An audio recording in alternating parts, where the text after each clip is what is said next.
Hello everyone दोस्तों, मैं अरुण शर्मा। आप देख रहे हैं द सोर्स। दोस्तों, इस वीडियो में बात करने वाले हैं राजस्थान में जो अभी संग्राम चल रहा है टिकट बंटवारे को लेके। एनडीए सरकार में क्या पोजीशन बन रही है, किसको टिकट मिलने वाली है और ये मंथन कहां तक पहुंचने वाला है। अगर आपने अभी तक हमारा चैनल सब्सक्राइब नहीं किया है तो आप कर सकते हैं, क्योंकि बहुत सारा दंगल आपने छोड़ दिया है और बहुत सारा दंगल अभी आने वाला है जिसमें राजनीतिक मसाला आपको पूरा मिलेगा। दोस्तों, तो टॉपिक पे आते हैं, मुद्दे की बात शुरू करते हैं कि एनडीए सरकार, बीजेपी सरकार राजस्थान को लेके बहुत मंत्रणा कर रही है कि वो सीएम का फेस किसे बनाए, और वहां पे जो गुटबाजी देखी जा सकती है वो चरम सीमा पे है। वसुंधरा राजे को किसी भी प्रकार से सीएम बनाने के लिए उनके गुट में आपसी मतभेद देखा जा सकता है, पर फिलहाल गुटबाजी को समाप्त करते हुए आला कमान से कुछ आदेश जारी हुए हैं। उस आदेश में सीएम के चेहरे का तो नाम नहीं लिया गया, पर वसुंधरा राजे को पोस्टर पे जरूर दे दिया गया है। राजस्थान में उनको ये समझ में आ चुका है कि बिना वसुंधरा राजे के सीएम की कुर्सी को ला पाना, सत्ता में वापसी करना उनके लिए संभव नहीं, असंभव ही है। बहुत जोर लगाए गुटबाजी ने किसी भी तरीके से वसुंधरा राजे का पत्ता काट दिया जाए, वसुंधरा राजे को रैलियों में ना बुलाया जाए, वसुंधरा राजे को किसी भी तरीके से बाहर का रास्ता दिखाया जाए। पर बातों को चलते जब किसी प्रकार से उनकी परिवर्तन यात्रा फेल होती नजर आई और सारे सूत्र उनके फेल होते नजर आए, तो उन्होंने सीएम के लिए तो नाम नहीं लिया, पर जो वसुंधरा राजे ने देव दर्शन के बहाने ताल ठोकी थी उससे पब्लिक का जमावड़ा देखा जा सकता था और पब्लिक का जो रोष देखा जा सकता था। उसके बावजूद सीएम के लिए तो उन्होंने नाम अभी तक हाँ नहीं किया, पर बीजेपी उनको मजबूर हो गई अपने यात्रा में बुलाने के लिए, और जिससे उनकी यात्रा लगभग कामयाब सी हुई। अगर वसुंधरा राजे के बिना उन्होंने जितनी भी यात्रा निकाले पुनिया जी की देखरेख में और अर्जुन और शेखावत जी की देखरेख में, सारी यात्राएं को सुतड़ा साफ था। पर अभी भी इनमें जो जिस तरीके की गुटबाजी चल रही है उस तरीके की गुटबाजी को लेके वसुंधरा राजे को लेके उनका मन एक एकाग्र नहीं है, और ये मसला इतना बढ़ गया है कि वो अब दिल्ली पहुंच चुका है। दिल्ली कार्यालय में, मुख्यालय में पहुंचेगा। वहां सूत्र और अटकलें बताते हैं कि जिस तरीके से राजस्थान की गुटबाजी को बीजेपी नड्डा आला कमान के बावजूद भी वो सुलझा नहीं पाए, और अब ये मोदी जी की देख रेख में पहुंचा है ये मसला, और मोदी जी की इस पे मोहर लगनी है कि सीएम का चेहरा किसको बनाया जाएगा। क्या वहां पे जिस प्रकार से वसुंधरा राजे का दबदबा देखा जा सकता है, किस प्रकार से इनको दबदबा के बिना इनको बाहर का रास्ता दिखाया गया था, और अब आगामी चुनाव के जैसे जैसे नजदीक आ रही है इनको राजस्थान के होर्डिंगों पे देखा जा सकता है। उनको ये समझ में आ चुका है कि भले ही अर्जुन सिंह मेघवाल हो, गजेंद्र सिंह शेखावत हो, सतीश पुनिया हो, बहुत सारे नेता हो, पर वसुंधरा राजे के बिना बीजेपी अधूरी है। और अब जब से पोस्टरों में लाया है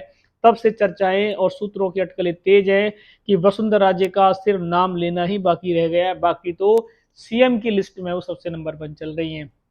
पर गुटबाजी के चलते यहाँ की आलाकमान ये फैसला नहीं ले पा रही थी, तो राजस्थान का ये दंगल अब दिल्ली मुख्यालय तक पहुंच गया, जिसके बारे में सूत्रों ने लगभग एक सियासी जो खबर है वो बताई है कि इस खबर पे मोदी जी की चर्चा हो रही है, और आला कमान नड्डा जी से बात होने के बावजूद वहां पे ठप्पा लगेगा कि क्या वसुंधरा राजे गुटबाजी के चलते भी सीएम का चेहरा होंगी, क्योंकि उनकी ये कवायद तो देखी जा सकती है कि जिस प्रकार उनको अब सीएम के लिए दावेदार, चाहे पार्टी माने या ना माने, पर पोस्टर रूप में उनको जगह देना, ये सीएम वसुंधरा राजे की एक तरीके से जीत देखी जा सकती है। जिस प्रकार से बीजेपी उनको साइड बाय साइड किनारा करती नजर आ रही थी, पर जैसे चुनाव प्रचार ने जोर पकड़ा है, जिस प्रकार से कांग्रेस आक्रामक हुई है, उस प्रकार से उनको समझ में आ चुका था कि वसुंधरा राजे के बिना राजस्थान में दाल गलाना और सत्ता परिवर्तन करना उनके बस की बात नहीं है। भले ही गुटबाजी ने कितने जोर लगाए हो, पर अगर हाल फिलहाल कल की बात करें तो राजस्थान में होर्डिंगों के ऊपर जो वसुंधरा राजे की चौकसी दिखाई जा सकती है, वसुंधरा राजे का जो चेहरा दिखा रहा है, उससे पब्लिक में उम्मीद जग गई है कि आने वाले समय में बीजेपी उनका चेहरा ही सीएम के फेस के लिए रखेगी। पर गुटबाजी अभी इस बात में शांत नहीं है, वो अभी भी जोर लगा रही है कि किसी भी तरीके से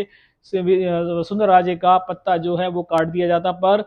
इनमें इतना मंथन नहीं हो पाया। इतनी गुटबाजी चरम सीमा पे हो गई थी कि राजस्थान का दंगल अब दिल्ली कार्यालय को पहुंचा है। ये सूत्रों के हवाले से खबर है, इसकी पुष्टि एक तरीके से अभी नहीं की जा सकती है, पर आने वाले समय में आपको ये जग जाहिर हो जाएगा कि ये जो अब वसुंधरा राजे के चेहरे पे जो इलेक्शन लड़ना है, ये नड्डा जी की देखरेख में नहीं हो पा रहा था, ये अब अमित शाह जी और मोदी जी की देखरेख में होगा, और उनके ही मंजूरी के बावजूद, मोदी जी की स्पेशल वर्कआउट के बावजूद ही वहाँ ठप्पा लगेगा और उसी की अनुभूति को करते हुए सारी टीम को ये मानने होगा, चाहे वो वसुंधरा राजे के लिए सीम का फेस डिक्लेयर करें या और कोई उनके पास जोशी है या और किसी को डिक्लेयर कर सकते हैं। पर फिलहाल वसुंधरा राजे का सितारा जगमगाता नजर आ रहा है और जिस प्रकार से उनको होर्डिंग पे जगह मिली है, जिस जिस प्रकार से गुटबाजी के चलते भी वो पीछे नहीं हो पाई, उससे साफ लगता है कि आने वाले समय में अगर राजस्थान के दंगल में सीएम के लिए कोई चुनाव कयावत होगी तो वो वसुंधरा राजे होंगी। और वसुंधरा राजे का कांग्रेस के सचिन पायलट से या अशोक गहलोत से आंकड़े होने बड़े ज़रूरी है, क्योंकि सचिन पायलट भी अपना दबदबा लगाने के लिए टोंक में उन्होंने जो रैली की उससे उनको भरपूर समर्थन प्राप्त हुआ है। प्रियंका की बात करें तो प्रियंका ने भी इसको सचिन पायलट की दबदबाई की है और काफ़ी उनको वोट में मदद की है। अब देखते हैं कि वसुंधरा राजे का जो मसला ये दिल्ली पहुंचा है, ये आला कमान से जो गुत्थी नहीं उलझ रही थी, क्या ये मोदी जी के स्पष्ट करने के बाद ये गुत्थी सुलझ जाएगी? क्या वसुंधरा राजे का दिल्ली से ऑर्डर आते ही वसुंधरा राजे का ऐलान कर दिया जाएगा? जिस प्रकार से सीएम का चेहरा उनको रोकने की पूरी पूरी कोशिश चल रही थी, अब दिल्ली जाने के बावजूद यह क्या कोशिश से हुए पानी फिर जाएगा? और वसुंधरा राजे को सिर्फ अब एक ऐलान की जरूरत है। जिस प्रकार से पोस्टर वॉर जारी हो गया है, जिस प्रकार से राजस्थान में बड़े बड़े होर्डिंग्स पे वसुंधरा राजे को देखा जा सकता है, उस प्रकार से पूरा चुनावी अटकलें और सियासत गर्मा गई है और उससे एक ही निचोड़ निकल के आ रहा है कि बीएम के पास, एनडीए सरकार के पास वसुंधरा के अलावा इनकी मजबूरी है कि इनके अलावा उनके पास कोई ऐसा दमकता चेहरा नहीं है कि जिससे बीजेपी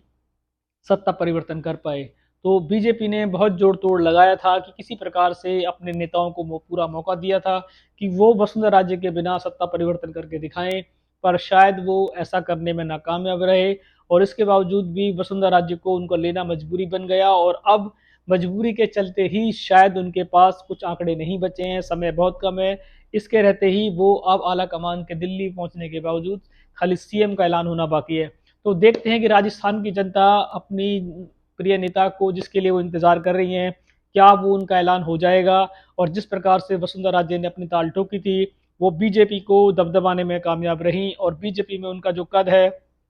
वो बहुत दिनों से लोग घटाने की कोशिश कर रहे थे, क्या वो अपने कद को बरकरार रखने में कामयाब होगी? दोस्तों, फिलहाल राजस्थान का दंगल दिल्ली पहुंच चुका है और इसमें जो भी डिसीजन होगा हम आपको समय से पहले बताएंगे। अगर आपने अब तक हमारे चैनल की कोई भी राजनीतिक डिबेट मिस की है तो आप हमारे साथ जुड़ सकते हैं, हमारे हैंडल को लाइक कर सकते हैं, शेयर कर सकते हैं, ताकि आने वाले समय में सारी डिबेट आपको मिल जाए। क्योंकि राजस्थान पे इस बार देखा जाए तो दिल्ली हो या कुछ भी हो, सबसे पहले सब राजस्थान के दंगल में हाथ धोना चाहते हैं और राजस्थान में सत्ता, दिल्ली से बड़ी सत्ता इस बार देखी जा सकती है। दोस्तों, इस पे काफ़ी सारा डिबेट, काफ़ी सारी प्रतिक्रिया रहेंगी जो मैं आपको समय से पहले बताऊंगा। मिलता हूं दोस्तों फिर नई डिबेट और नई चर्चा के साथ, तब तक अपना ध्यान रखें। नमस्कार दोस्तों।